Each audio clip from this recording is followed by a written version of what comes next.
उत्तराखंड में एक जगह है, वहाँ वो द्रोणागिरी पर्वत है, जहाँ पर से संजीवनी बूटी को हनुमान जी लेकर गए थे। तो अगर वो द्रोणागिरी पर्वत आप देखते हो तो ऐसे जाता है और फिर वो यूं टूटा हुआ है। आज भी हम देख सकते हैं आप उसको कि टूटा हुआ पोर्शन है, जैसे उसमें से किसी ने कोई टुकड़ा तोड़ के निकाला। एक रामबोड़ा करके जगह है श्रीलंका में, और उसके सामने की जो जगह है वो रावणबोड़ा कहलाती है। यानी उस तरफ रावण की सेना संभली हुई थी, रावण की सेना फेस टू फेस पहले उस जगह पर सामने थे। उस जगह थे। गोलाई में जैसे हेलीपैड होता है उस रूप में, वो कहते हैं कि ये इसका एयरपोर्ट था जहाँ पर वो लैंड किया करते थे।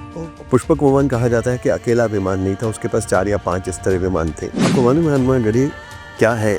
वो हनुमान जी का सबसे पहला मंदिर है विश्व का।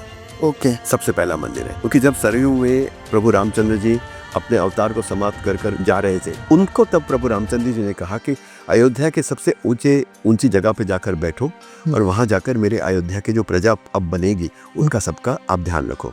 तो वो वहां जाकर बैठे पहाड़ पर, वो हनुमानगढ़ी का मंदिर है।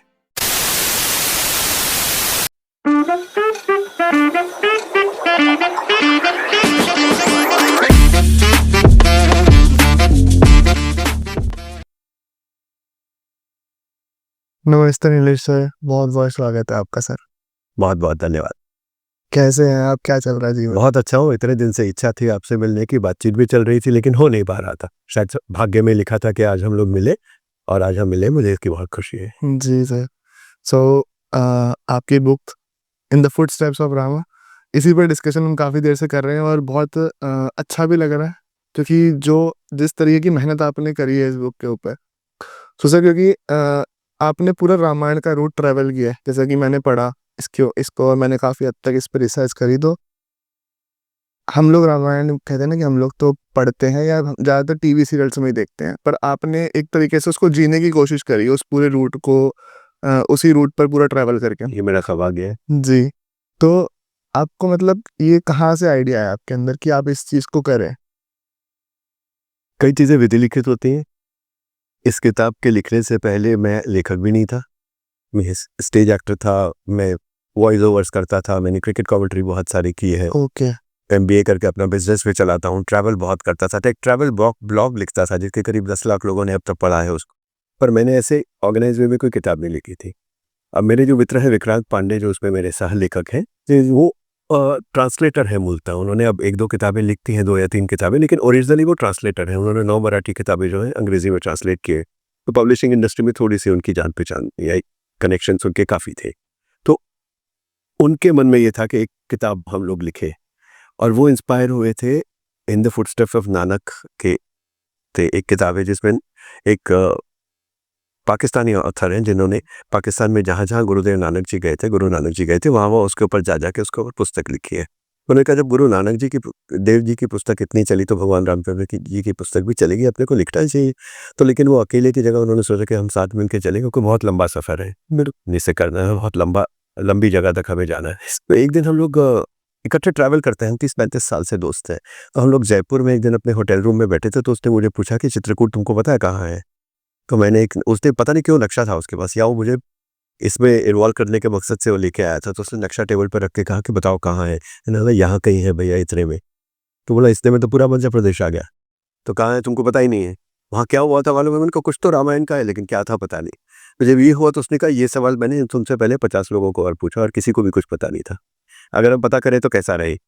और तुम भी लिखते हो, ट्रैवल का ही लिखते हो, मैं भी लिखता हूँ, तो हम लोग मिलके कोशिश करते हैं कुछ जानने की इसकी। और तो हमने इसलिए सोचा कि साल में 2 बार इकट्ठा घूमते हैं, अगली बार चित्रकूट घूमेंगे। तो इस चक्कर में हम लोग चित्रकूट गए। चित्रकूट जाके जो नॉर्मली लोग 1 दिन में घूम के वापस आ जाते हैं, हमने वहाँ पे 9 दिन लगाए, और वहाँ की जितनी जगह थी उन हर जगह पे गए। छोटी मोटी रामायण से संबंधित छोटी से छोटी जगह, बड़ी से बड़ी जगह पर गए।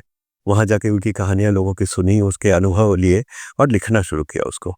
उस समय मकसद ये था कि इसे किसी आउटलुक ट्रैवलर वगैरह किसी को दे देंगे, वो छाप देगा, तो एक आना जाना भी अपना मेंटली ये लगेगा कि हमने अपनी मेहनत जो करी वो वसूल हुई। लेकिन जब उसे लिखने लगे तो 10,000 वर्ड्स हो गए। हमने सोचा कि अगर एक लोकेशन में 10,000 वर्ड है तो 70,000 वर्ड्स की किताब छापने के लिए 7 ही लोकेशंस चाहिए हमको, और हम ये पूरा सफ़र कर सकते हैं। तब हमारे दिमाग में ये आया कि हम इसे एक पुस्तक के फॉर्म में इसको छापें, और तब ये पुस्तक की जर्नी शुरू हुई, जिसमें हमने आकर वो एक चैप्टर लिखा चित्रकूट का। उसके अलावा वो जैसे पब्लिशिंग इंडस्ट्री में है उसके हिसाब से हमने उसका एक मतलब समरी बनाई, उसके चैप्टर लिस्ट बनाई और एक लिटरेरी एजेंट को भेज दिए। हम वो लिटरेरी एजेंट भी ऐसे हैं कि जो अगर उनके पास 150 मैन्युस्क्रिप्ट्स आती है तो उसमें एक एक्सेप्ट करते हैं। लेकिन हमारी खुशकिस्मती या भगवान राम जी का ऐसा आशीर्वाद हमारे सिर पे था कि उनके पास शाम को हमने भेजी और अगले दिन 8 बजे उनका फ़ोन आया कि सिर्फ 24 घंटे तक इसकी बात किसी से ना करना, अगर मैं 24 घंटे में कुछ ना कर पाऊँ तो आप फिर जैसे मर्जी दे दो ये। तो we kept quiet for 2 days and at the end of 2 days we had Harper Collins as the publisher. तो इट इज़ ये भाग्य की बात है, क्योंकि ऐसी पहली किताब, पहली स्क्रिप्ट देने के बाद 48 घंटे में हार्पर कॉलिंस जैसा पब्लिशर मिल जाना आपको एट अ मतलब वो फाइनेंशियल तो छोटी सी बात है, लेकिन at an advance which is unheard of for a newcomer. तो ये सिर्फ पर मात्र उनकी उनकी कृपा ही हो सकती है। किसी की काबिलियत पे इतना कुछ पा लेना मेरे ख्याल से सरासर असंभव है। सही। जैसे हम देखते हैं कि रामायण को ना सर बहुत सारे लोग कहते हैं कि ये माइथोलॉजी है, कुछ लोग कहते हैं ये इतिहास है। तो आपका क्या मतलब पर्सपेक्टिव बना जब आपने पूरा ट्रैवल करा कि रामायण कहानी है या रामायण इतिहास है? देखिए, सबसे पहले हमारे जो हिंदू धर्म ग्रंथ हैं, उनके अंदर 4 वेद हैं, इसके अलावा पुराण हैं, उपनिषद है जी। ना? और ब्राह्मण है, उसके अलावा श्रुतियाँ हैं अलग-अलग तरीके की। इन सब में केवल 2 ही ग्रंथ हैं जिनको इतिहास कहा जाता है, वो है रामायण और महाभारत। यही 2 इतिहास कहलाएँ, बाकी सबको अलग-अलग नाम है। 4 वेद हैं, पुराण है, उपनिषद है ना? सही सब है, आरण्यक है, ये सब अलग-अलग है, अलग-अलग मकसद से लिखे गए। तो इतिहास सिर्फ इन्हें कहा जाता है, यानी ये तो शुरू से ही इतिहास है।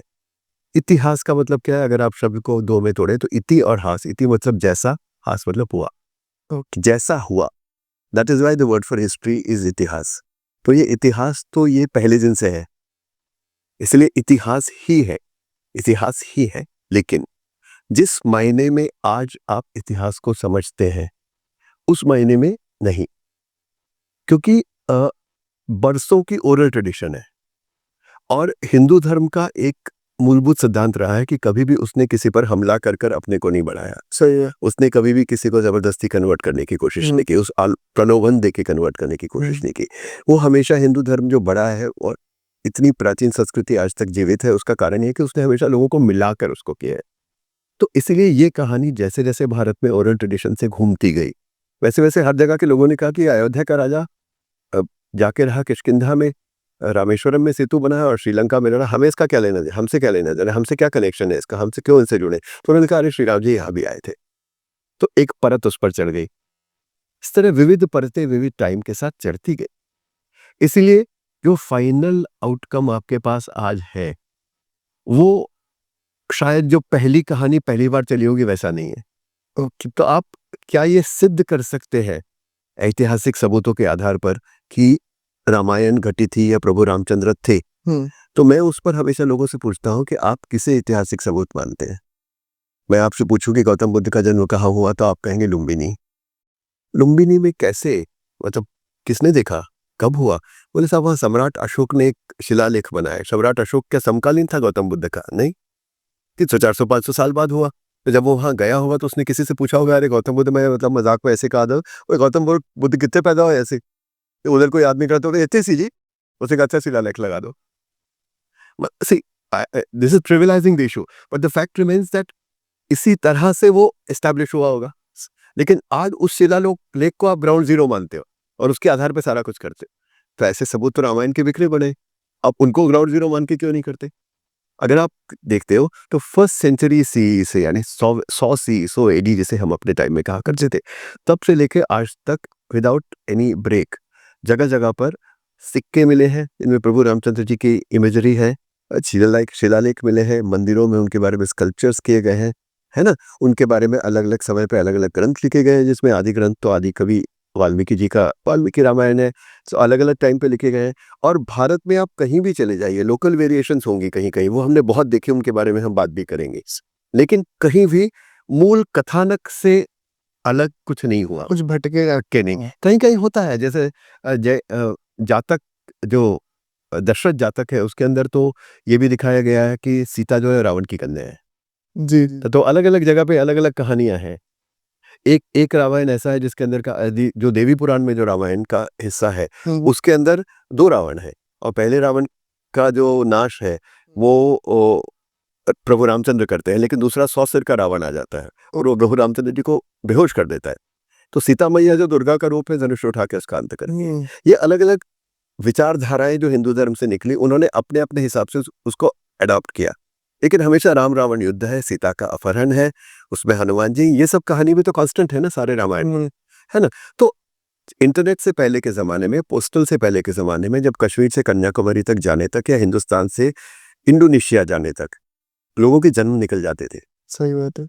उस समय में अगर एक ही कहानी एक ही तरह से ट्रांसमिट होकर सब जगह पहुंची है, तो क्या वो कहानी में सत्य होने की पॉसिबिलिटी ज़्यादा नहीं है? सही बात। ये मैं पॉसिबिलिटी उन लोगों के लिए शब्द यूज़ कर रहा हूँ जो नहीं मानने वालों के लिए तो है, ऐसा ही हुआ है।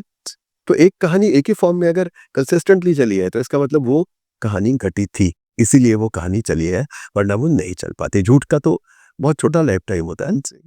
और ये जो आर्कियोलॉजिकल प्रूफ्स हैं, जैसे आपने समझो फ्यू सेंचुरीज बीसी 5-10 बीसी में लुम्बिनी में अशोक का जो शिलालेख है, तो करीब करीब उससे ही 200, 300, 400 साल बाद से हमारे पास भी है, रामायण के लिए भी है, और वो सारे के सारे ऑब्वियसली करंट है। सही। तो जैसे कि अच्छा, एक बात है, जब वो माइथोलॉजी चलते हैं ना, इसमें मुझे लगता है एक हमारे बड़े अच्छे माइथोलॉजिस्ट हैं, उन्होंने लेकिन बहुत इनजस्टिस किया है इस शब्द के साथ, क्योंकि उन्होंने लिखा मिथ इज इक्वल टू मिथ्या, लेकिन मिथ मतलब मिथ्या में झूठ। तो माइथोलॉजी झूठ नहीं है किसी भी हालत में, इसलिए माइथोलॉजी शब्द से हमें कोई परहेज नहीं होना चाहिए। मैं कहता हूँ माइथोलॉजी का अगर डेफिनेशन दिया जाए, इट इज लेयर्ड ट्रूथ। एक सच्चाई है अंदर, उस सच्चाई के ऊपर कुछ परतें चढ़ी हैं। परतें किस लिए चढ़ती है? परतें चढ़ती है लोगों को समझाने के लिए, क्योंकि हर एक पुस्तक का, हर एक धर्म ग्रंथ का एक ऑब्जेक्टिव होता है, ये चीज हम समझाना चाहते हैं लोगों को।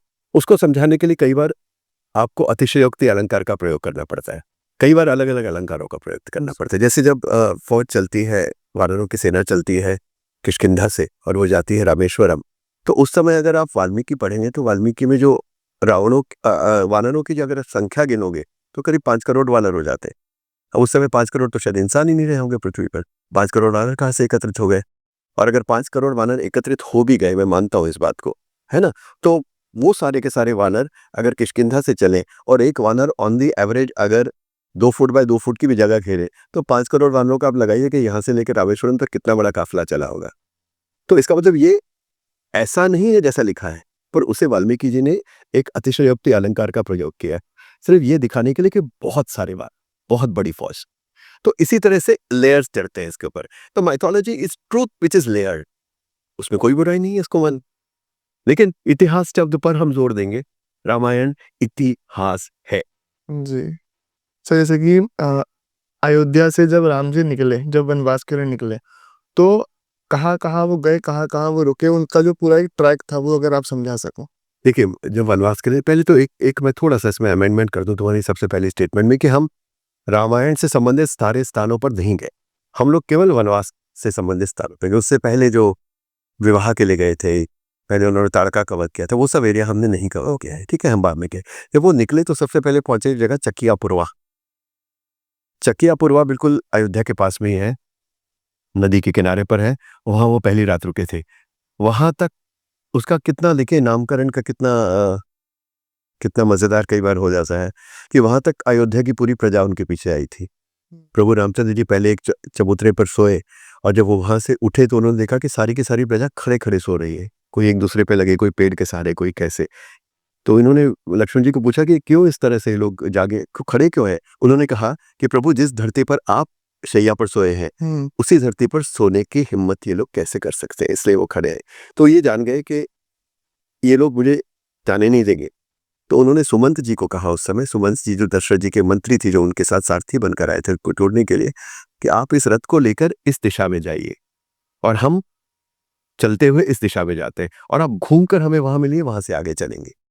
तो उन्होंने जब लोग उठे तो उन्होंने रथ के पहिए देकर उसके पीछे पीछे चले गए, और वहां उनको कुछ मिला नहीं। तो प्रभु रामचंद्र जी तो निकल गए तब तक, तो उनको चकियाया, मतलब उनको चकमा दिया और पूर्वी दिशा में गए, इसलिए चकिया पूर्वा काम का। That's the first night, that's the time. फिर वो पहुंचे श्रृंगवेरपुर। श्रृंगवेरपुर में पहले तो वो प्रयागराज गए, प्रयाग में ऋषियों का आशीर्वाद लेकर, और फिर उसके बाद वहां पर से वो गए श्रृंगवेरपुर। श्रृंगवेरपुर में उन्होंने नदी सरयू नदी पार करी पहली बार, गंगा नदी पार करी पहली बार पार करी, और वहां पर वो भरत मिलाप का जो वो है वो वहां पर हुआ श्रृंगेरपुर के नदी को पार करने के बाद। जो केवट का प्रसंग है जो केवल तुलसी रामायण में आता है, वाल्मीकि रामायण में नहीं आता, वो भी वहीं घटित हुआ था।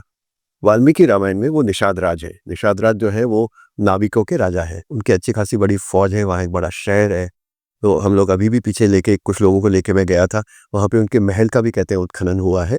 वो महल नहीं, वो एक वाटर ट्रीटमेंट प्लांट है, लेकिन लोग उसको उसका महल कह के बुलाते हैं। तो वहाँ वो निषाद राज जो थे वो दशरथ जी की तरफ से लड़े थे कई बार, दशरथ जी के मित्रों में से थे। तो उन्होंने आमंत्रित किया था कि आप आके यहाँ हमारे साथ रहिए और पूरा आप 14 वर्ष मेरे साथ बिता सकते हैं। तो प्रभु राम ने ये कहा कि नहीं, मैं वचनबद्ध हूँ कि मैं किसी शहर में नहीं जाऊँगा। उस रात को भी वो नदी के किनारे ही दर्भ की शैया पर सोए थे, वो जगह अभी भी है। और फिर अगले दिन सवेरे वो नदी पार करके पडली तरफ गए और पडली तरफ उन्होंने भरत जी से उनकी मुलाकात हुई और भरत जी खड़ाव लेकर वापस आए और वापस आके वो खड़ाव को रखकर और उसके तरफ से राज्य करने लगे। वहां से आगे वो लोग पहुंचे चित्रकूट। अब चित्रकूट किस लिए गए कि अब इसमें वाल्मीकि जी के रामायण में वाल्मीकि जी खुद भी एक कैरेक्टर है। नो प्रभु वाल्मीकि जी के, क्योंकि उन्होंने दिखाने की कोशिश की मैं राम का समकालीन हूँ और समकालीन होकर रख रहा हूँ, हो सकता है समकालीन हो भी उस समय, मैं नहीं कह सकता इस बारे में। तो वाल्मीकि जी खुद एक रामायण में कैरेक्टर है जिनके पास प्रभु पहुंचे और प्रभु ने पूछा कि मुझे बताइए कि मैं कहाँ निवास करूं। वाल्मीकि जी ने कहा प्रभु आप तो तीनों लोकों के स्वामी, मैं आपको क्या बताऊं, पूरे तीनों लोक आपके, जहां आपका मन है आप विचरिए। अब नहीं कह सकता, मैं कैसे बता सकता हूँ आपको। तो इस पर प्रभु रामचंद्र जी ने कहा कि मेरी तो आपने जीवनी लिखी है, तो मैं कहाँ कहाँ जाने वाला हूँ ये मुझे नहीं पता, आपको पता है। आप बताइए मुझे मैं कहाँ जाने वाला हूँ। तो प्रभु रामचंद्र जी वाल्मीकि जी ने उनको चित्रकूट के लिए बताया। और चित्रकूट इसलिए कि वहाँ नदियाँ हैं, खुला पानी है, अच्छे फल लगते हैं, आखेट के लिए भी जानवर है, जबकि इस पर थोड़ा सा लोगों को स्कॉलर्स का डिफरेंस ऑफ ओपिनियन है कि वो शाकाहारी रहे उस दौरान के मांसाहारी भी थे, पर इसके बारे में मैं कोई टिप्पणी नहीं करता क्योंकि वाल्मीकि रामायण में ऐसा कुछ क्लियरली इंडिकेटेड नहीं है। तो वहाँ सब कुछ और ऋषियों के आश्रम है, आपका अच्छे लोगों की संगति में समय गुजर जाएगा। वो चित्रकूट गए, चित्रकूट में वो 14 साल के वनवास में से 11 साल 11 महीने 11 दिन रहे, यानी अधिकतर समय उनका वनवास का चित्रकूट में ही बीता।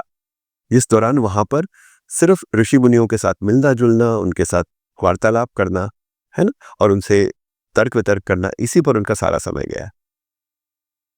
अब ये सवाल आता है कि अगर वो वहां 11 साल 11 महीने 11 दिन यानी करीब करीब 12 साल थे, तो वो 14 साल क्यों नहीं गए। देखिए वाल्मीकि रामायण बहुत साइंटिफिक है, उसमें हर चीज का एक कारण दिया हुआ है, हर चीज का एक रूट बनने का एक कारण है। तो वो इसलिए कि वो ऋषि अगस्त्य के दर्शन के लिए जा रहे थे, तो वहां रास्ते में उन्होंने देखा कि रास्ते में एक जगह लोग बहुत मिलकर रो रहे थे बहुत बुरी तरह से। तो उनको उन्होंने रुक के पूछा कि आप रो क्यों रहे हैं। तब उन्हें बताया गया कि ये यहाँ आगे से दंडकारण्य शुरू हो जाता है और दंडकारण्य में राक्षस हैं, वो है और हमारे लोगों को खाते हैं और खा के उनकी हड्डियां और मांस जो यहाँ फेंक देते हैं। तो ये जो आप कह रहे पहाड़ी दिख रहे हैं सामने, ये सिर्फ मांस के लोथड़ों और हड्डियों से बनी हुई है। तो हम अपने मरे हुए लोगों का दुख मना रहे हैं। तो प्रभु रामचंद्र जी ने वहाँ प्रण लिया कि मैं क्षत्रिय हूँ और मेरा कर्तव्य मैं पूरा करूंगा और इस पूरे दंडकारण्य को मैं दानवों से समाप्त करके और दंडकारण्य में खुशहाली लाऊंगा। इसलिए उन्होंने चित्रकूट छोड़ा और वो दंडकारण्य से चलते चलते अल्टीमेटली नासिक पहुंचे। तो उस दौरान की कई कहानियां हैं, क्यों गए कैसे गए, पर कहीं थोड़ा आगे जाएंगे तो कहीं मैं कोई कहानी उसमें से वीव कर लेता हूँ। लेकिन फिर वो गए नासिक। अब नासिक में वो क्यों रुके, इसका भी कारण है, क्योंकि नासिक में जब वो दंडकारण्य से को समाप्त, दंडकारण्य हरा भरा हो गया। दंडकारण्य उनके एक पूर्वज थे, दंडक उनके नाम के आगे था और उनको शुक्राचार्य का शाप था कि उन्होंने राजा दंडक ने शुक्राचार्य जी की बेटी के साथ दुर्व्यवहार किया था। शुक्राचार्य ने शाप दिया था कि मैं तेरा गुरु हूं, लेकिन तुमने फिर भी अगर मेरी बेटी को गलत नजरों से देखने की जरूरत की है तो मैं शाप देता हूं कि जिस राज्य में तुम्हें अहंकार है वो केवल उसमें कुछ नहीं उगेगा, जंगल हो जाएगा और उसमें केवल दानव वास करेंगे। तो जब उन्होंने माफी मांगी तो शुक्राचार्य ने बोला कि ठीक है, मैं तुम्हें ऊपर शाप देता हूँ कि तुम्हारा एक बाद में राम आएगा, वह जहां जहां जाएगा वहां हरियाली फैलेगी। तो इसलिए प्रभु रामचंद्र जी चलते चलते गए और नासिक तक पहुंचे। पूरे रास्ते में हरियाली फैली और रास्ते में कई राक्षसों का उन्होंने विनाश किया। वहां जाकर वो मिले जटायु से। तो जटायु जो है वो दशरथ के मित्र थे और देव दानव युद्ध में दशरथ का उन्होंने साथ दिया था बहुत ज्यादा। तो जटायु ने उनको कहा कि मैं तुम्हारे पिता की तरह हूं और तुम मेरे संरक्षण में यहाँ नासिक में अपने वनवास का बाकी सब समय बिता सकते हो, तो तुम यहाँ रुक जाओ, यहाँ पर जगह भी अच्छी है। तो नदियों के संगम पर उन्होंने अपनी पंचवटी बनाई। अरे नासिक जो जगह है वो उस समय जिसे पंचवटी कहा जाता था, पंचवटी उस समय नहीं कहा जाता था, पंचवटी उस जगह को कहा जाता था जहाँ पे नासिक में जहाँ पर उन्होंने कुटिया बनी, पर्णकुटी बनी थी, वो जगह है। तो वहां वो रुके। बाद में वो जब सीता जी का अपहरण वहां से हुआ, वो क्या था, वो नासिक जो था वो रावण के साम्राज्य का अंत था। ओके रावण का साम्राज्य लंका से लेकर पूरे साउथ इंडिया में होते होते वहां तक था। और वहां पे उस जगह को उस समय कहते थे जनस्थान। और जनस्थान पर जो है शूर्पणखा थी और खरदूषण थे। खरदूषण सेनापति थे। शूर्पणखा को उन्होंने वो जगह रहने के लिए दी थी क्योंकि उनके पति की हत्या रावण ने की थी। तो उनको वहां से राज्य से दूर हटाने के लिए या उनके दुख को समाप्त करने के लिए अलग अलग कहानियां उनको वहां पे जगह दी थी। तो वो शूर्पणखा के नाक कान काटने का, उनका आसक्त होने का, राम पर और लक्ष्मण का, वो वहां हुआ। वहां से सीता जी का अपहरण हुआ। जटायु ने उनसे युद्ध किया और युद्ध में छल से जटायु को ताकेड़ नामक एक स्थान पे जो नासिक के पास में है, उनके पंख काटकर उनकी हत्या की। लेकिन उनके अंदर जीव था। जब राम लक्ष्मण उनको ढूंढते हुए आए सीता जी को, तो जटायु उन्हें सबसे पहले मिले और जटायु ने प्राण छोड़े उनके अंदर। उनका अंत संस्कार किया गया, रामचंद्र जी ने किया, अपने पिता का करते हैं उसी तरीके से। उन्होंने बताया कि अब दक्षिण की तरफ जाइए। इसी तरफ गए, वो दक्षिण में चलते गए। अब नासिक से दक्षिण में चलते चलते वो सोलापुर नाम से महाराष्ट्र में जगह है, उसके आसपास पहुंचे। और वहां जाने के बाद ऊपर प्रभु महादेव और पार्वती माता ये ऊपर वार्तालाप कर रहे थे। पार्वती माता ने महादेव जी से कहा कि ये एक मनुष्य है, देखो अपनी पत्नी के विरह में रोता रोता पूरे जंगलों में जा रहा है, विरही हो गया है, और इसकी आप पूजा करते, आप तो महादेव हो, सबको आपकी पूजा करनी चाहिए। तो महादेव ने कहा, माता ये ऐसा वैसा पुरुष नहीं है, विष्णु का अवतार है। और चूंकि इसने मनुष्य अवतार लिया है इसलिए मनुष्य योनि के सारे भोग वो भोग रहा है, लेकिन है वो विष्णु, इसलिए मैं उसकी पूजा करता हूँ। तो माता जी ने कहा कि मैं तुम्हें दिखा देती हूँ कि ये साधारण मनुष्य है। तो वो अवतार लेके नीचे आई और सीता का रूप लेकर वो रामचंद्र जी के सामने से निकली। माँ पार्वती, सीता जी आगे आगे चलती गई, पार्वती जी सीता जी के रूप में, रामचंद्र जी पीछे पीछे चलते गए। तो सीता भैया, वो पार्वती भैया बहुत खुश हुई कि देखो मैंने तो इनको चकमा दे दिया। जब वो मिले तो नीचे झुककर रामचंद्र जी ने उनके पैरों को छुआ और कहा, माँ मैं पहले ही पागल हो रहा हूं, आप ये रूप लेके मुझे और पागल क्यों कर रही हैं। तब वो माता जी समझी कि सही में ये विष्णु का अवतार ही है। ये हुआ था जहां पर तुलजापुर नाम की एक जगह है, माँ भवानी का स्थान है बहुत बड़ा वहां पे। तो वहां पे एक पास में ही मंदिर है जिसे येड़ाई मंदिर कहते हैं। येड़ाई मतलब येड़ी आई, येड़ा इज पागल, आई इज मदर। तो जो कि प्रभु रामचंद्र जी ने माँ को कहा था आप मुझे क्यों येड़ा कर रहे हो, तो इसलिए वो येड़ाई मंदिर कहलाता है। और उसके पास ही तुलजापुर करके जगह है जहाँ माँ भवानी का स्थान है। वहाँ पार्वती जी ने भवानी के रूप में दर्शन दिया और ये कहा तुम इस दिशा में जाओ, इस दिशा में जाओगे तो तुम्हें सुग्रीव नामक एक व्यक्ति मिलेगा जो भूगोल का बहुत ज्ञाता है। और उसे उसके भाई ने बहुत तंग करके रखा हुआ है। उसको एक पर्वत, ऋषिमुख पर्वत पर एक तरह से कह दे, वो कहीं जा नहीं सकता, आ नहीं सकता, और अगर निकलेगा तो उसे मार दिया जाएगा उसके भाई वाली द्वारा। वहां जाके उससे बात करो। उन्होंने कहा ये कैसे पता चलेगा मुझे, तो उन्होंने दिशा दिखाई और बताया कि आप पंपा सरोवर पे जाएंगे, वहां आपकी एक भक्त है शबरी, वो मिलेगी आपको, वो आपको बताएगी सुग्रीव से कैसे मिलना है। तो इसीलिए पंपा सरोवर पहुंचे। पंपा सरोवर में हनुमान जी के दर्शन हुए, शबरी के साथ भी उनका वार्तालाप हुआ और हनुमान जी इनको सुग्रीव जी के पास ऋषिमुख पर्वत पे ले गए। फिर उसके बाद वाली का वध हुआ। वाली के वध के बाद वो किष्किंधा थी, वो जिसे आजकल हम हम्पी के नाम से जानते हैं, किष्किंधा। वहां पर फिर वाली का वध हुआ। वाली के वध के बाद सुग्रीव का राज्याभिषेक हुआ, फिर फौज जमा हुई और रामेश्वरम तक गई, फिर राम सेतु बना और राम सेतु बनकर और श्रीलंका में इन्होंने प्रवेश I think Hampi is in Karnataka. Karnataka, yes. Okay ji ji. Ji. तो ये सारा भारत के अंदर का प्रवास है और श्रीलंका के अंदर कई जगह है जहाँ पर वो गए, क्योंकि छोटा सा अब तो टापू रह गया है। जी जी। तो जैसे हम अभी राम सेतु की बात करी, तो राम सेतु आपने देखा? हाँ, मैं खड़ा हुआ उस पर। तो मतलब राम सेतु का कैसा एक्सपीरियंस, थोड़ा अगर आप बता सको थोड़ा। मैं करीब, देखिए आप दो चीज़ें हैं राम सेतु के बारे में। एक तो हम अगर पूछे किसी से तो राम सेतु कहाँ से शुरू हुआ था, तो धनुषकोडी लोग अक्सर कहते हैं धनुषकोडी से शुरू हुआ, जो रामेश्वरम से आगे का एक कोना है बिल्कुल, और वहाँ से वो तल्लाई मनार तक गया राम सेतु। लेकिन ये सच्चाई नहीं है। सच्चाई इसलिए नहीं है कि सेतु बनाने की आवश्यकता इसलिए पड़े कि अधिकतर वानरों को समुद्र से डर लगता था। उन्होंने कभी भी समुद्र नहीं देखा था और अधिकतर वानरों में ये शक्ति नहीं थी कि वो कूद कर छलांग मारकर लंका तक पहुंच जाए, तो कुछ ही कर सकते थे। तो उसके लिए सेतु बनाना जरूरी था। अब रामेश्वरम अपने आप में एक टापू है, उसके चारों तरफ समुद्र है, तो ये पार करके वहां तक गए ही कैसे पहली बार? तभी तो जाएंगे, तभी तो वो वहां धनुषकोडी से बनाएंगे। तो इसीलिए उन्होंने शुरू किया था कोडीकराई नाम से जगह से। कोडिकराई एक जगह थी जहाँ से उन्होंने ये पहले अंदाज़ा लगाया कि शायद यहाँ से श्रीलंका सबसे पास पड़ेगा, तो वहाँ से शुरू होना था बनना। लेकिन 2 दिन काम करने के बाद उन्होंने देखा कैलकुलेशंस के आधार पे, और वहाँ पे तो उनके साथ आर्किटेक्ट्स भी थे, सब लोग थे, है ना? तो उन्होंने कैलकुलेट करके देखा कि इससे ज़्यादा हम अगर धनुषकोडी से बनाएंगे रामेश्वरम में तो आसान पड़ेगा। लेकिन वहाँ तक जाना कैसे? इसके लिए सेतुकराई करके एक जगह है। सेतुकराई से रामेश्वरम तक सेतु बना और फिर रामेश्वरम से तलाईवानार तक बना। That is how it was made.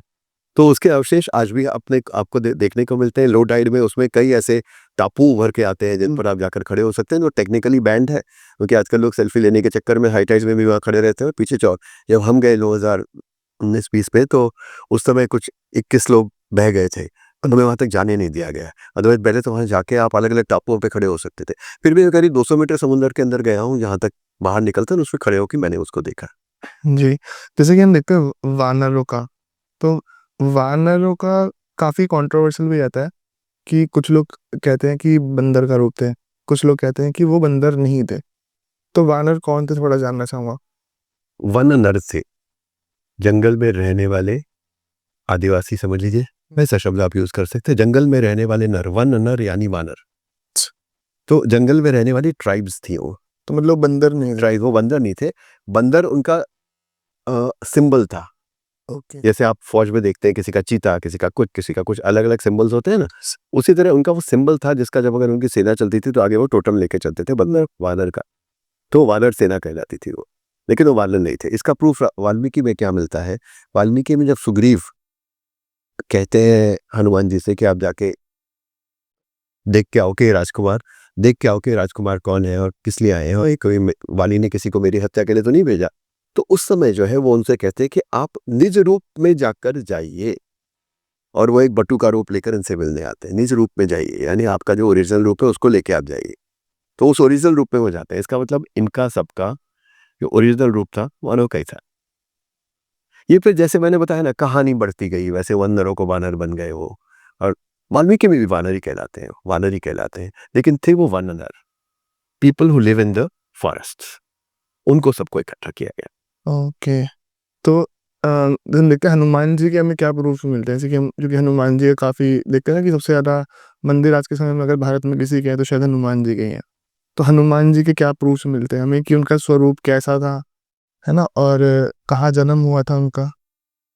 देखिए, वाल्मीकि रामायण हो या तुलसी रामायण हो, कंब की रामायण हो, भास की रामायण हो, कोई भी रामायण हो, अलग अलग रामायण हो, जैसे कि मैंने आपको शुरू में बताया, या हमने जैसे चर्चा की कि हिंदू धर्म हमेशा एसिमिलेशन से बढ़ा, कभी भी कॉन्क्वेस्ट से नहीं बढ़ा, कभी भी कन्वर्जन से नहीं बढ़ा।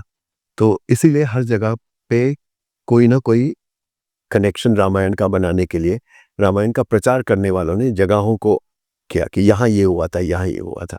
जब ऐसा हुआ तो कई जगह ऐसा हुआ कि आफ्टर ऑल घटनाएं तो सीमित हैं, वो कहाँ कहाँ हो सकती हैं। तो इसीलिए एक एक जगह के अलग अलग रामायणों में अलग अलग जगह है एक एक इवेंट की। जैसे हनुमान जी का जन्म जो है वो हम्पी के पास एक जगह है, किष्किंधा के पास एक जगह है जहाँ हनुमान जी का जन्म स्थल है। पहाड़ी पर चढ़ के आपको 550 सीढ़ियाँ चढ़ के जाना पड़ता है ऊपर, वहाँ पर अंजनी माता ने तप किया था। और वैसा ही राजस्थान में भी सामोद के पास एक जगह है, वहाँ भी यही बताते हैं। वो अलग अलग जगह बताई जाती हैं, लेकिन मूल जो है, हमारी पुस्तक के लिए हमने वाल्मीकि रामायण को प्रत्यक्ष प्रमाण के रूप में प्रयोग किया, और उसमें हम्पी में ही जन्म है, क्योंकि केसरी जो थे अंजनी माता के पिता, वो भी पति वो भी वही सुग्रीव बाली के दरबार में ही थे, वहीं के थे, और अंजनी माता ने भी वहीं पर तप किया था। ओके। हनुमान जी के बारे में सबूत आप पूछिएगा तो हनुमान जी के जन्म के सबूत या ये सबूत तो श्रद्धा में ही है सारे के सारे। लेकिन एक जगह श्रीलंका में जहाँ पे अशोक वाटिका है, सीता एलिया वहाँ कहलाई जाती है, वहाँ हनुमान जी के विशालकाय राक्षसकाय पदचिन्ह है, और छोटे छोटे पदचिन्ह भी है जो रॉक के ऊपर है। ओके। वहाँ पे एक शिला है जहाँ पे माता सीता पेड़ के नीचे बैठा करती थी, वहाँ एक शिला पर पैर के निशान है उनके, बड़े और छोटे, और ये हनुमान जी के पदचिन्ह है ऐसा कहा जाता है। और सबसे बड़ा सबूत अगर हनुमान जी से संबंधित कहानियों का आप लेना चाहेंगे तो वो रामायण का सबूत भी माना जा सकता है। एक तरीके से सबसे पुख्ता सबूत जो मैंने आंख से देखा है, और सब लोग भी चाकत चाहे तो आंख से देख सकते हैं। जी। उत्तराखंड में एक जगह है औली, स्की रिसॉर्ट्स के लिए प्रसिद्ध है। बिल्कुल। अब स्की रिसॉर्ट के साथ साथ वो इस बात के लिए प्रसिद्ध है कि वहाँ वो द्रोणागिरी पर्वत है, जहाँ पर से संजीवनी बूटी को हनुमान जी लेकर गए थे। वहाँ एक गांव है दूनागिरी, औली के जस्ट नीचे दूनागिरी गांव है। उस गांव की खासियत यह है कि उस गांव में हनुमान जी की पूजा नहीं होती।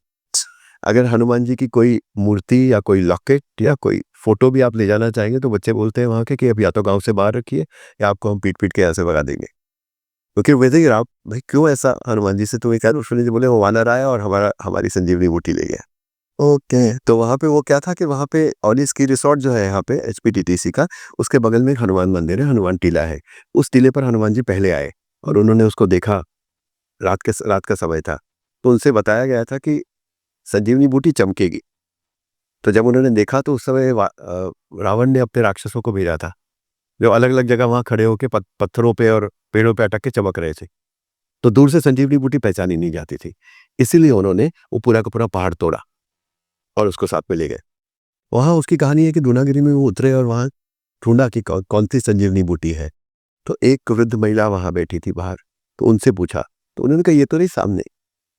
तो हनुमान जी गए और जब उन्हें समझ में नहीं आया तो फोटोज में हम देखते हैं हमेशा पॉपुलर उसमें कि पूरा पर्वत उठा रखा है। पूरा पर्वत नहीं है वो एक हिस्सा तोड़ा उन्होंने जिस पर संजीवनी बूटी हुआ करती थी। तो अगर वो द्रोणागिरी पर्वत आप देखते हो तो ऐसे ही जाता है और फिर वो यो टूटा हुआ है। आज मतलब हम देख सकते हैं आप उसको, आप देख सकते हैं कि टूटा हुआ पोर्शन है, जैसे उसमें से किसी ने कोई टुकड़ा तोड़ के निकाला हो, इस तरह वहां देख सकते हैं। तो उन्होंने वो तोड़ा और वो लेकर श्रीलंका पहुंच गए।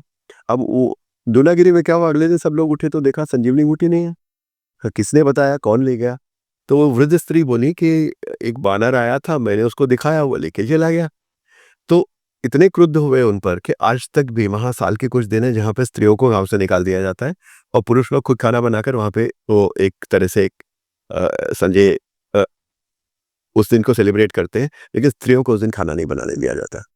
वो कहा था स्त्री के कारण हमारी संजीवनी बूटी यहाँ से चली गई। अब इस कहानी का उससे ताल्लुक ये है कि आप कॉल करके जगह है श्रीलंका में, यहाँ पे क्रिकेट स्टेडियम भी है, एक डच फोर्ट भी है। वहाँ के साथ में एक जगह है रूमासोला माउंटेन। रूमासोला माउंटेन एक पहाड़ी है। उस पहाड़ी पर जब आप जाओगे उसका आकार और उस टूटे हुए टुकड़े का आकार बिल्कुल टैली करता। अच्छा जी, ये मैंने आंख से देखा है, मैं उस पर खड़ा होकर आया हूँ। जो गॉल का बीच है, बीच से थोड़ा सा पहले रूमासोला माउंटेन है और उसके ऊपर जो जड़ी बूटियां उगती हैं वो श्रीलंका में कहीं नहीं उगती, सिर्फ हिमालय पे उगती हैं। उस पे जिस तरह के पत्थर है वो कहीं नहीं है, सिर्फ वो सल्फरस पत्थर हिमालय में उस जगह पर पाए जाते हैं जहां से औली का वो टुकड़ा टूटा, औली पर टुकड़ा टूटा। अब इससे बड़ा सबूत आपको कैसे हनुमान जी की कहानी से संबंधित इसे ये काफी हद तक मतलब प्रूफ कर देती है चीजों को। बिल्कुल करती है, ये तो है जी। अच्छा, हम जैसे देखते हैं कि अगर हम रामायण देखते हैं टीवी सीरियल्स में, क्योंकि हमने तो टीवी सीरियल्स में ही देखा है। आज की जनरेशन बुक्स में ज़्यादा, किताबों में ज़्यादा बिलीव नहीं करती जितना मैं बिलीव, क्या मतलब समय नहीं लगाती उस। ये समझ लीजिए कि दूसरी तरह की चीज की उनको आदत हो गई है, वही हाँ, उनको प्रमाण थोड़ा सा इजी वे है ये। तो हम देखते हैं टीवी सीरियल वाली रामायण में कि रावण का एक पुष्पक विमान दिखाया जाता है। उसका कोई प्रूफ मिलता है हमें श्रीलंका में या कहीं पे? एक रामबोड़ा करके जगह है श्रीलंका में, यहाँ ये कहते हैं कि राम की सेना सबसे पहले असेंबल हुई थी। पहाड़ है, उस पे चिन्मय मिशन ने एक हनुमान जी का एक विशालकाय मूर्ति बनाकर वहाँ एक मंदिर बनाया है और उसके सामने की जो जगह है वो रावणबोड़ा कहलाती है। यानी उस तरफ रावण की सेना असेंबल हुई थी, रावण के सेवा फेस टू फेस पहले उस जगह पर सामने तो उस जगह थे। उस जगह पर थोड़ा सा ऊंचा चढ़ के जाएंगे तो एक जगह है जहाँ पर पहाड़ के ऊपर चारों तरफ बहुत घनी झाड़ियाँ, घास वगैरह है और एक दो जगह ऐसी है जहाँ पे गोलाई में जैसे हेलीपैड होता है उस रूप में कोई पेड़ नहीं उगता, हमेशा ड्राई रहता है। वो कहते हैं कि ये इसका एयरपोर्ट था जहाँ पर वो लैंड किया करते थे। और पुष्पक विमान कहा जाता है कि अकेला विमान नहीं था, उसके पास 4 या 5 इस तरह विमान थे जो उसने कुबेर से छीने थे। और एक और ऐसी जगह है जहाँ पर उनकी मरम्मत होती थी, उस जगह पर भी लैंडिंग पैड की तरह बने हुए हैं जो आज भी है। और वो जो स्थान है जो पुष्पक विमान का लैंडिंग स्थान था, वहां पर एक छोटा सा एक कुंड है। वो कहता है कि सीता जी के अश्रुओं से बना है और वहां एक सफेद रंग का सीता कमल नाम से कमल खिलता है। उस कमल को उस पानी के हिसाब से बनाकर कई जगह लगाने की कोशिश की गई, लेकिन वो कहीं नहीं फलता, वो सिर्फ उसी जगह पे फलता है। तो ये सबूत तो उसके अंदर मिला है हमें, ये है मिला है जो जर्नी के दौरान मिला वो। रावण को श्रीलंका के लोग कैसे देखते हैं? मतलब अगर हम श्रीलंका जाएँ तो रावण को ऐसे कहते हैं ना कि वहाँ तो उसने रूल किया हुआ है। सुनने में आता है कि वहाँ मतलब कि पूजा होती है, क्या होती है, I don't know that, but आप वहाँ गए हो, आप अच्छे से बता सकते हो कि रावण का को देखने का नज़रिया क्या है वहाँ के लोगों का? ठीक है, रावण को अगर आप देखने का नज़रिया देखते हैं तो कहीं भी रावण कोई ऐसा विक्षिप्त प्राणी नहीं है, बहुत समझदार। हुँ, महादेव का बहुत बड़ा भक्त है, उसने अपना शीश काट के चढ़ा दिया था अगर वहाँ पूर्णाहुति के लिए कुछ नहीं मिला तो, है ना? ज्ञानी है बहुत ज़्यादा, वेदों का उसको बहुत ज्ञान है, ब्राह्मण है। उसने शिव जी के शिव तांडव स्तोत्र की रचना की है, वीणा का बहुत अच्छा वो प्लेयर था। हर तरह से वो एक बहुत इंटेलिजेंट मनुष्य था। कहीं न कहीं अहंकार या दुष्कर्म उसको लेकर डूब गए। सही। तो और इसके अलावा जो वहाँ सीखा वो ये सीखा कि वो एक बहुत बड़ा एडमिनिस्ट्रेटर था, बहुत अच्छा एडमिनिस्ट्रेटर था। कि उसने जब इतना बड़ा राज्य कमाया, मतलब ये कहते हैं ना तीनों लोकों का राज्य उसके पास था, तो तीनों लोकों की डेफिनेशन उस समय ऐसी थी कि श्रीलंका बीच में, उसके ऊपर जो है वो स्वर्गलोक या नॉर्दर्न पार्ट, और जो दूसरा है लोक वो नीचे की तरफ श्रीलंका से, and Sri Lanka was the main head. तो तीन लोक मीन्स श्रीलंका के ऊपर का भाग, श्रीलंका के नीचे का जो पृथ्वी तल था वो, और श्रीलंका, इन तीनों पे उसका राज था। क्योंकि देखा जाए तो वो कुबेर को हराने के लिए हिमालय की तलहटी तक गया था, वहां जाके उसने युद्ध किया था। बाद में आके जनस्थान तक उसका सीमित रह गया राज्य जो था वो। तो वो बहुत बड़ा एडमिनिस्ट्रेटर था, और वो वहां पर अ, अपने पूरे राज्य को उसने 10 डिस्ट्रिक्ट्स में बांटा था, 10 जिलों में, और हर जिले का एक प्रमुख हुआ करता था, और उस जिले का एक क्राउन था। तो जब लोग अक्सर मुझे पूछते हैं कि रावण के क्या 10 सिर थे, तो वो कहा जाता है कि वहां जो कहानी बताई वो हमें ये बताई कि जब वो अपने सिंहासन पे बैठता था तो अपना मुकुट पहनता था, और वो 10 जिलों के मुकुट उसके इधर चारों तरफ रखे होते थे। तो इसलिए जो उनके दरबार में आता था उसको ऐसा लगता था कि जैसे एकदम 10 सर ऐसे चारों तरफ हैं। तो it is a sign of his administrative acumen कि वो कितना अच्छा एडमिनिस्ट्रेटर था कि वो 10 जिलों को संभालता था। 10 जिलों में उसने अपने राज्य को बांटा हुआ था, और उसने वो 10 सिरों की प्रतिकृति थी एक तरह से, कि 10 ऐसे पीछे, अगर आप यहाँ बैठे और यहाँ ऐसे 1 2 3 4 5 6 मुकुट रखे हुए हैं, तो दूर से देखने वाले को यही लगेगा 10 सर है। सही। तो ये कहा जाता है। तो रावण को एक बहुत अच्छा एडमिनिस्ट्रेटर मानते हैं, बहुत समझदार आदमी मानते हैं। ये कहते हैं कि जैसे किसी की भी बुद्धि भ्रष्ट हो सकती है, वैसे उसकी बुद्धि भ्रष्ट हुई, और उस बुद्धि भ्रष्ट होने के कारण उसका ह्रास हुआ, नाश हुआ। तो इसी तरह देखा जाता है। डायरेक्ट आप कहिए कि क्या कोई रावण का मंदिर है जिसमें रेगुलरली रावण की पूजा होती हो या रावण की आरती उतारी जाती?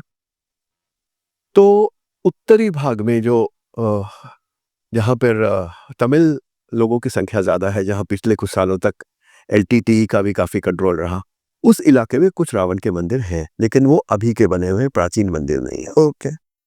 और वैसे देखा जाए तो रावण ने अपने मंदिर नहीं बनाए, शिवालयों की स्थापना, इसलिए उज्जैन का जो शिवालय है वो कहा जाता है रावण का स्थापित है, मुख्य जो है वो।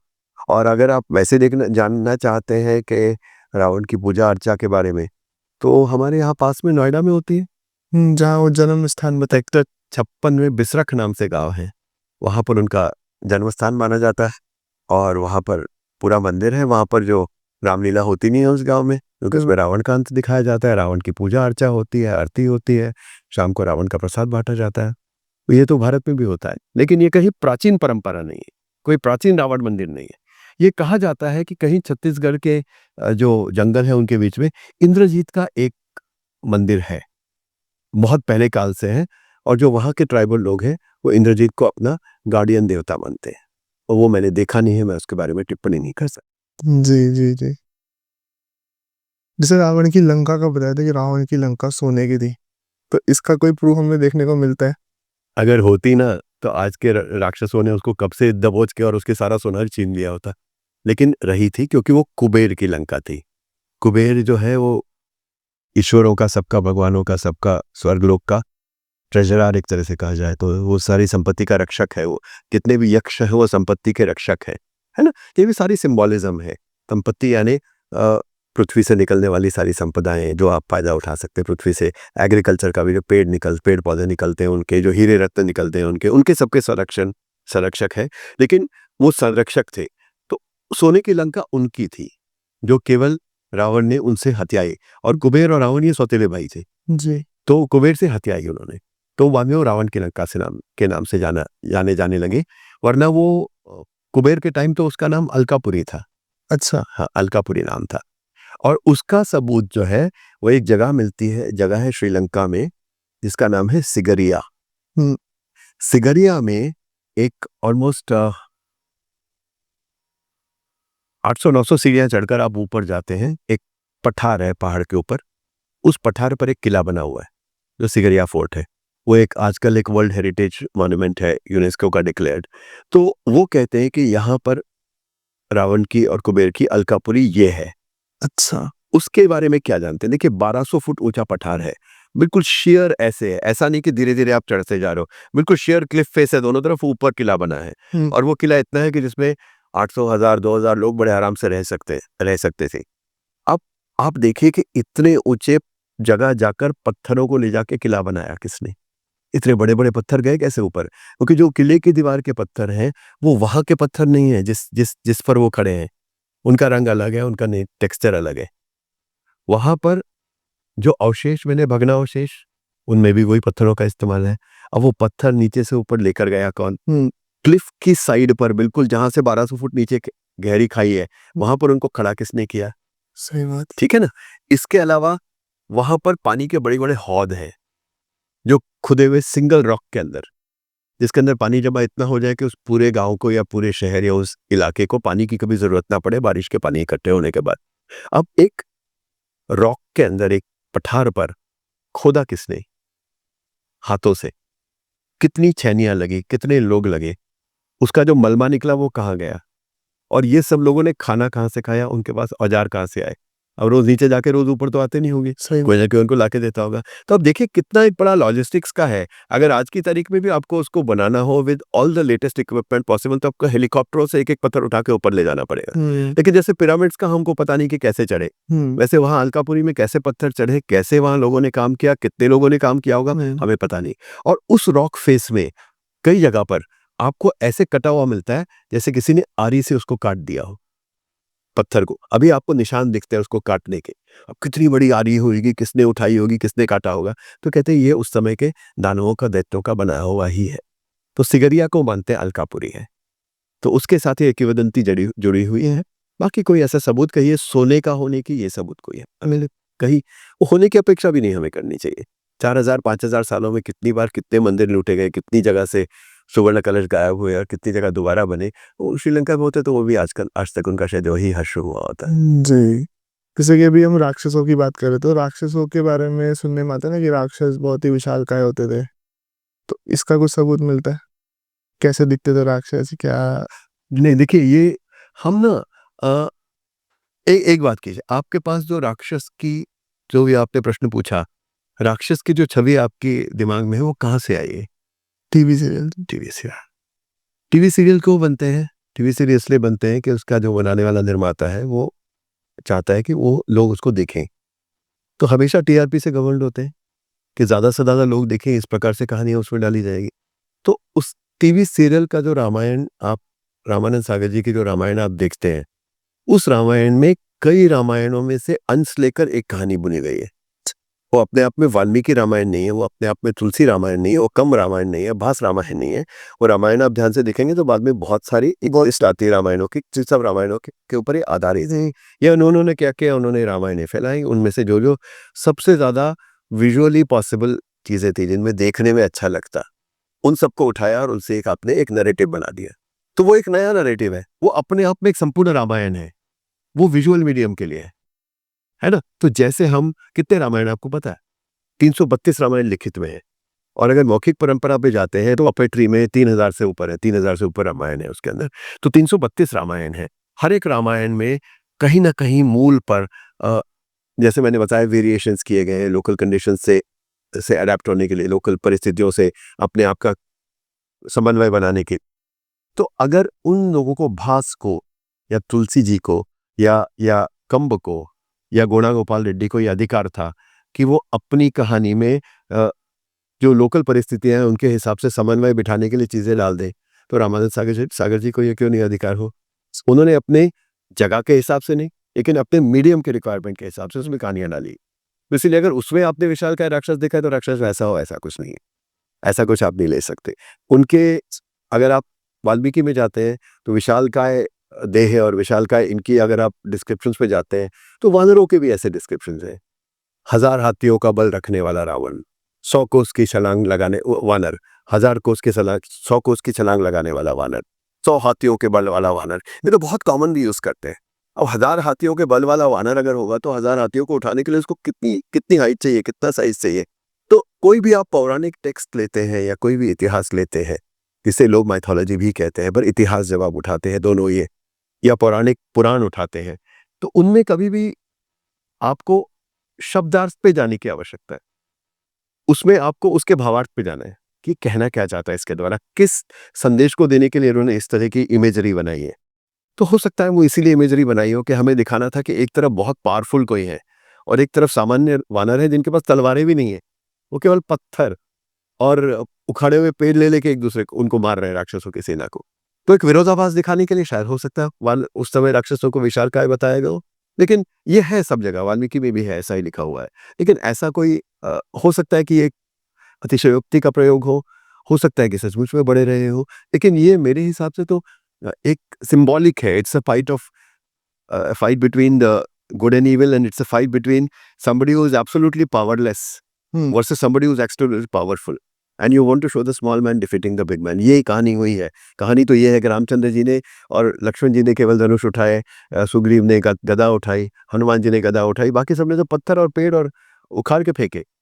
फिर भी वो एक विश्व की सबसे शक्तिशाली शक्ति को हरा सके, ये कहानी का मूल है।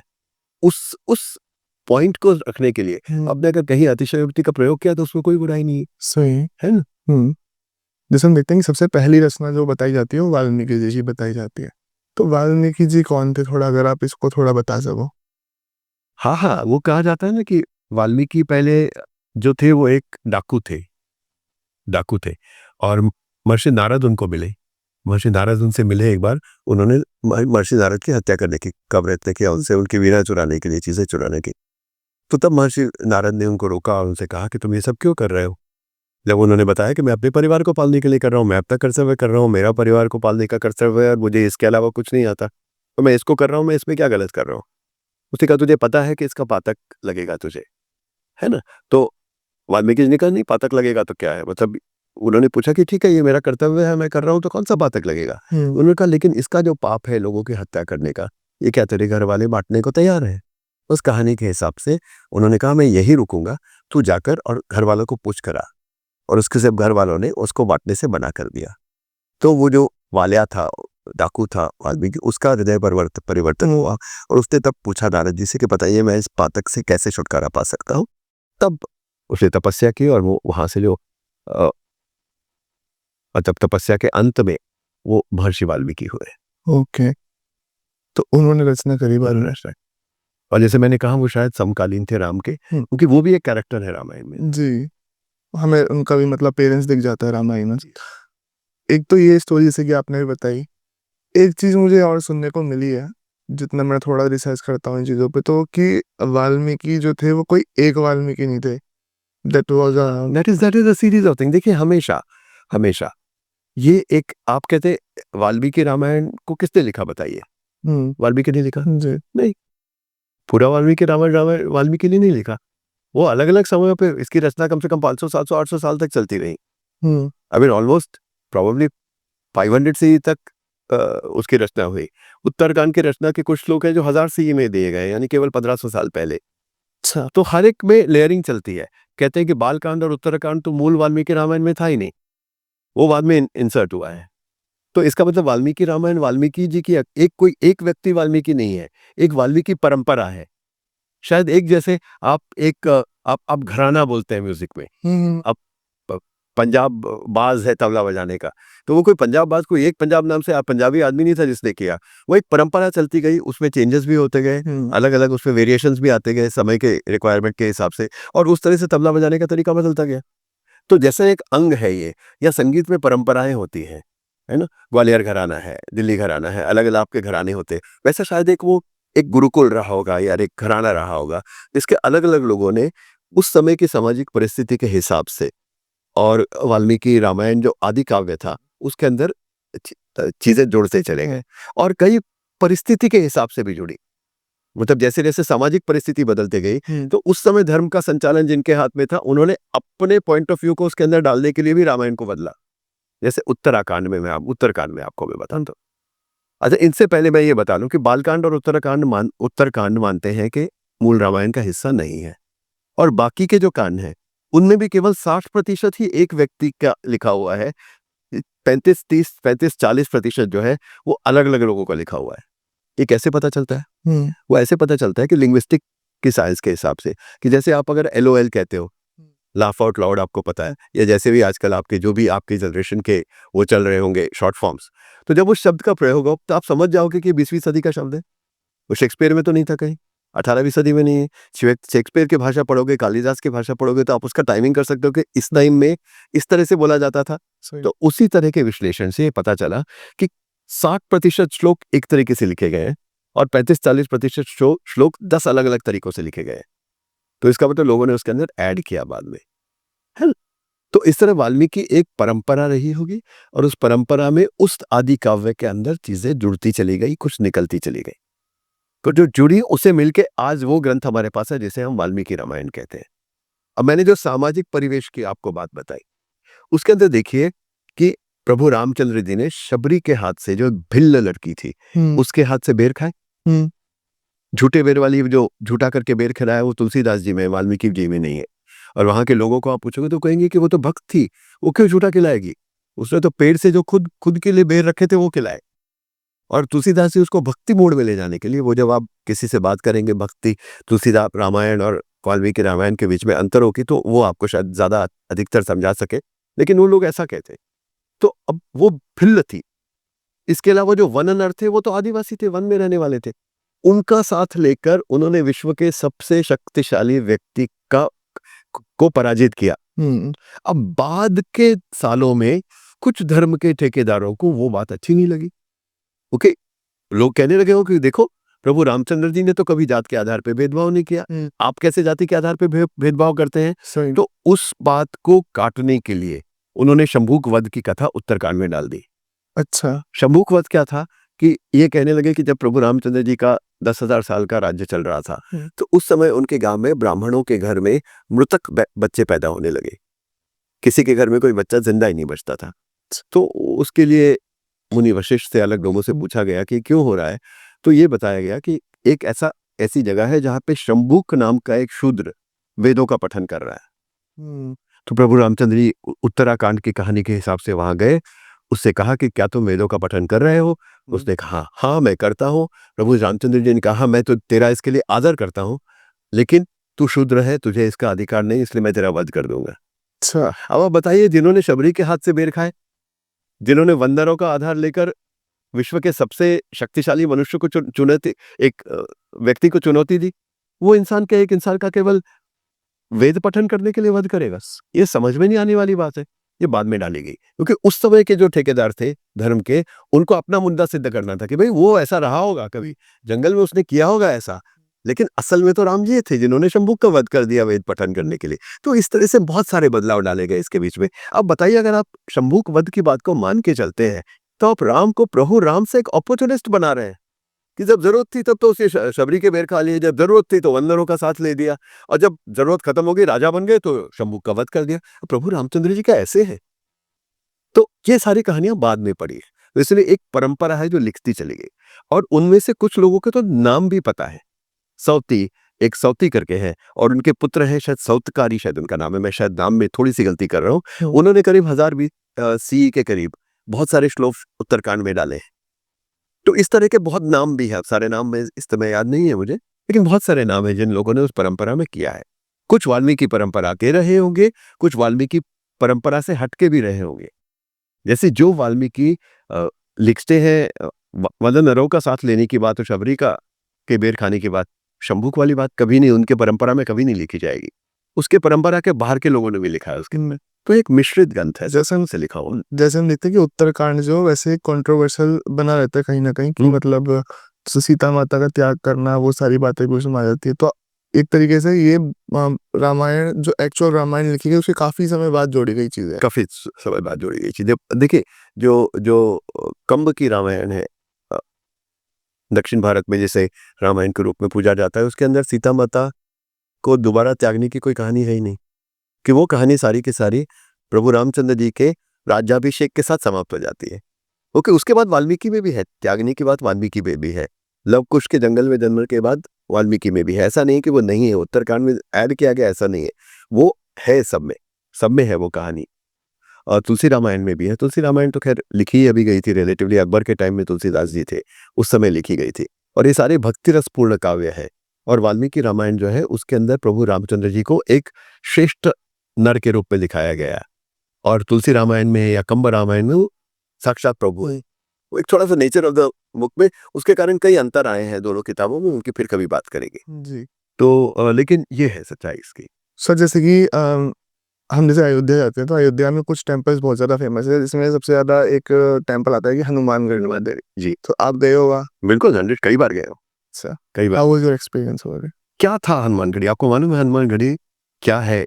वो हनुमान जी का सबसे पहला मंदिर है विश्व का, ओके। सबसे पहला मंदिर है। क्योंकि जब सरयू में प्रभु रामचंद्र जी अपने अवतार को समाप्त कर कर विष्णु अवतार में विष्णु लोक पे जा रहे थे, तो उस समय उन्होंने राम के रूप में सरयू में डुबकी लगाई और शंख चक्र गदाधारी विष्णु जी के रूप में वो बाहर आए।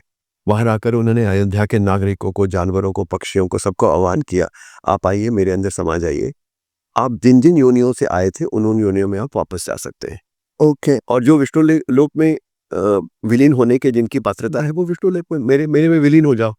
सब लोग विलीन हो गए, सिर्फ उन चिरंजीवियों को छोड़ के, जिनको आशीर्वाद था कि वो हमेशा जिएंगे, उनको छोड़कर सब अगर विलीन हो गए। तो बाद में उन्होंने देखा कि कोने पर एक ही व्यक्ति खड़ी है, वो हनुमान जी थे।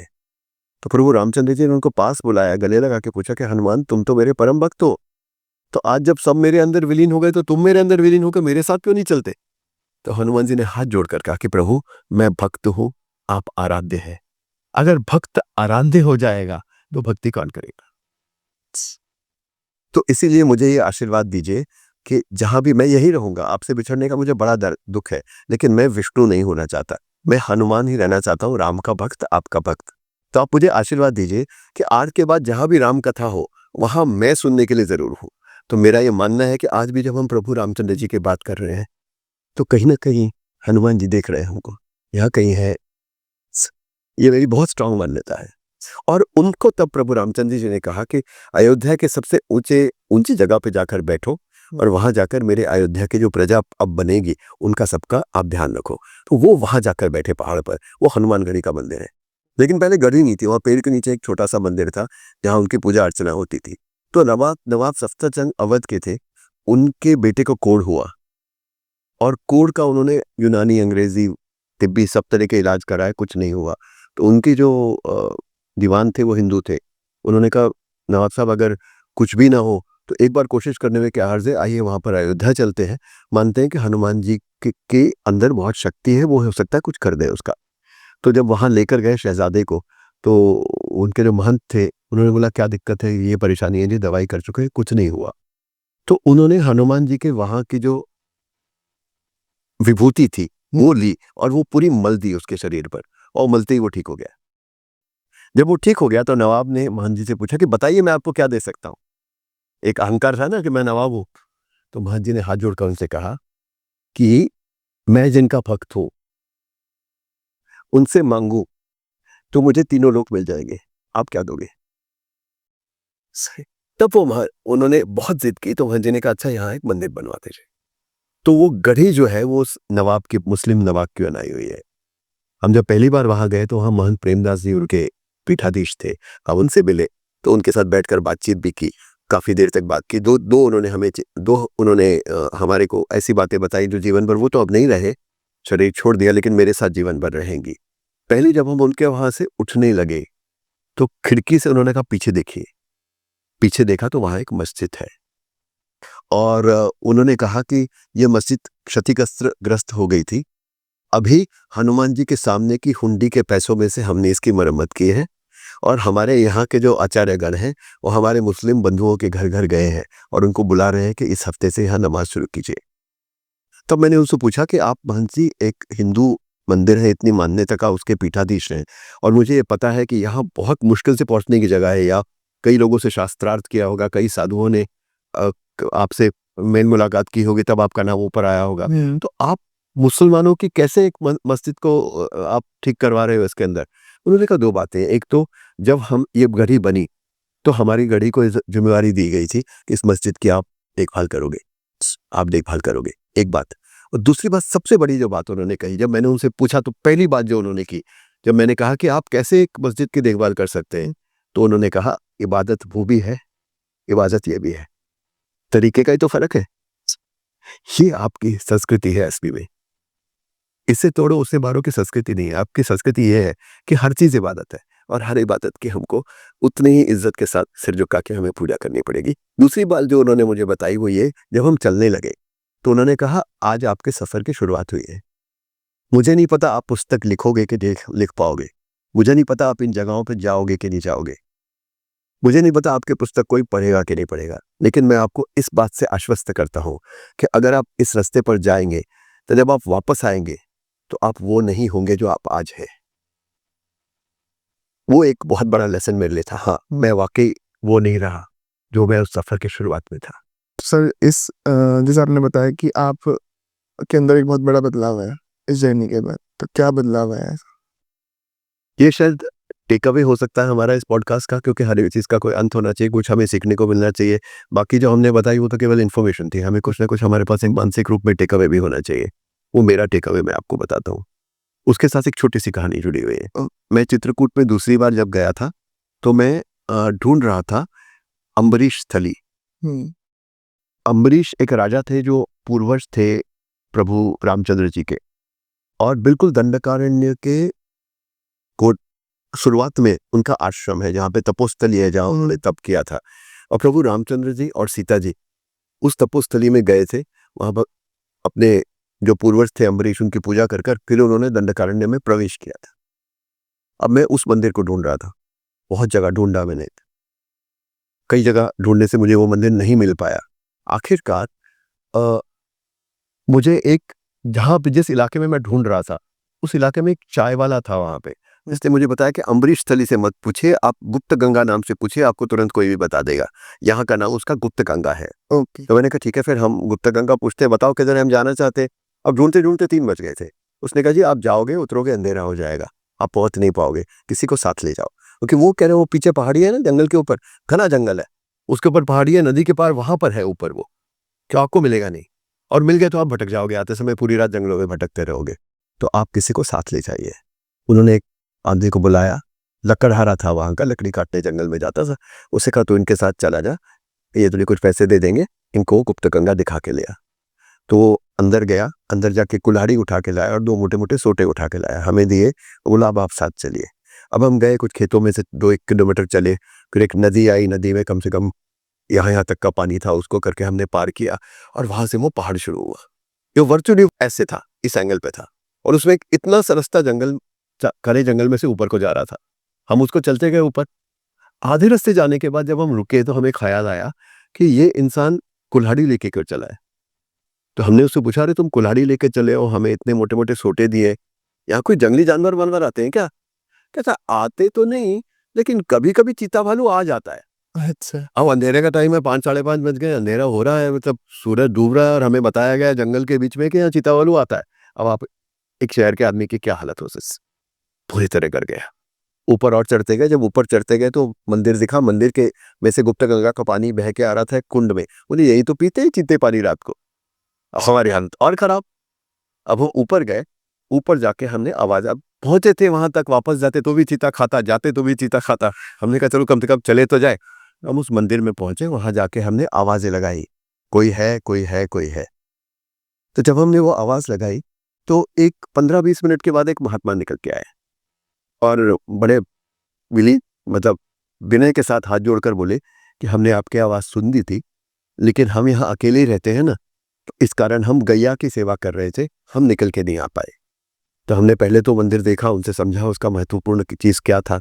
निकलते निकलते मैंने उनसे पूछा कि महात्मा जी आप यहाँ कितने साल से रह रहे हैं? बोले 16 साल से। क्या नीचे जाते हैं? बस 1 आध साल में 1 आध बार चले गए तो चले गए, वरना भक्तगण जो है वो यहाँ हमें सामान दे जाते हैं जो रखना है। मगर रात को आप अकेले ही सोते हो? हाँ। आपको डर नहीं लगता? आप इस सवाल को सुनकर वो मेरे पास आए, मेरे कंधे पे हाथ रखा और मुझसे बोले कि आप बताओ मैं यहाँ किसका काम कर रहा हूँ। हम्म अब मैं क्या जवाब देता? उन्होंने ऊपर हाथ दिखाया, बोले उनका। तो बोले जब मैं यहाँ रहकर उनका काम कर रहा हूँ तो मेरी रक्षा की जो उत्तरदायित्व है मेरा है कि उनका है? और अगर उनका है तो मुझे चिंता करने की क्या जरूरत है? सही बात। बोले आप मुझे बताइए कि अगर इस समय 100 चीते भालू भी चारों तरफ होंगे और वो चाहते होंगे मेरा जीव ना जाए, तो क्या मेरा जीव जा सकता है? और अगर मैं 100 लोगों के साथ भी और एक चीता भी आ जाए या एक जानवर भी आ जाए और मेरी मृत्यु लिखी हो, तो क्या मैं उसको रोक सकता हूँ? नहीं। तो जब ये उनका काम है तो मैं अपना काम कर रहा हूँ, उनको अपना काम करने देता हूँ। कितना पावरफुल स्टेटमेंट है। उस दिन से मैंने ये गांठ बांध ली कि मैं अपना काम करूंगा। मेरी रक्षा, मुझे फायदा पहुंचाना है, नुकसान पहुंचाना है, ये मेरा काम नहीं है, ये उनका काम है, वो करें। सही। अब इससे ज्यादा पावरफुल कोई जी। टेक अवे मैं आपके ऑडियंस को दे नहीं सकता। अगर आप मान के चलेंगे कि ईश्वर का काम आपकी रक्षा करना है और इन चिंताओं को छोड़ देंगे जो हम डेली के डेली चिंता करते हैं, अरे भाई मैं यहाँ जाऊंगा तो पहुंच जाऊंगा क्या टाइम से, अगर मैं पॉडकास्ट रिकॉर्ड कर रहा हूँ कोई देखेगा क्या, मैं कहूँ मेरी पॉडकास्ट फ्लॉप तो नहीं, अरे क्या फर्क पड़ता है? आप अपना काम कीजिए, प्रभु अपना काम करेंगे। सही। Sir thank you so much सबसे पहले तो। पूरे पॉडकास्ट के लिए अलग और ये लास्ट वाले उसके लिए अलग। ये आपने कई जगह भावुक होता आपको दिखाऊंगा, वो शायद इसीलिए कि कुछ चीजें ऐसी मैंने आपको बताई जो मेरे हृदय के बहुत करीब है। और इन मान्यताओं को मैं भी ये कहूँ कि इस जर्नी के बाद मैं पूरी तरह से अपने अंदर आत्मसात कर पाया हूँ, ऐसा नहीं। मैं भी डर जाता हूँ, मैं भी घबरा जाता हूँ, मैं भी बहुत जगह ये सोचता हूँ कि मैं सब कुछ कर रहा हूँ। लेकिन एक स्टेज ऐसी आती है जब पानी सर के ऊपर से गुजर जाता है, तो मैं समझ जाता हूँ कि ये मैं तो कर ही नहीं रहा, मैं क्यों डर रहा हूँ। और अगर आप ये भावना लेके चलते हैं ना, आपके काम किसी न किसी तरीके से आपके लिए अच्छे हो ही जाते, कहीं ना कहीं हो ही जाते। So sir thank you so much सबसे पहले तो। आपने आज समय दिया और बहुत ज़्यादा मज़ा आया इस मतलब आपके साथ डिस्कशन करके। और मैंने किताब पढ़ी नहीं है सही से, तो मैं चाहूँगा ये किताब मैं पहले अच्छे से पढूं, देन मैं आपसे अच्छे से डिस्कशन करूँगा नेक्स्ट टाइम जब भी हम मिलेंगे, तो हम और अच्छे से बात करेंगे। तो sir thank you so much सबसे पहले तो। नमस्ते। और आपके टाइम के लिए बहुत बहुत शुक्रिया, आपके नॉलेज के लिए बहुत बहुत शुक्रिया। Thank you so much. Thanks for watching guys. Good.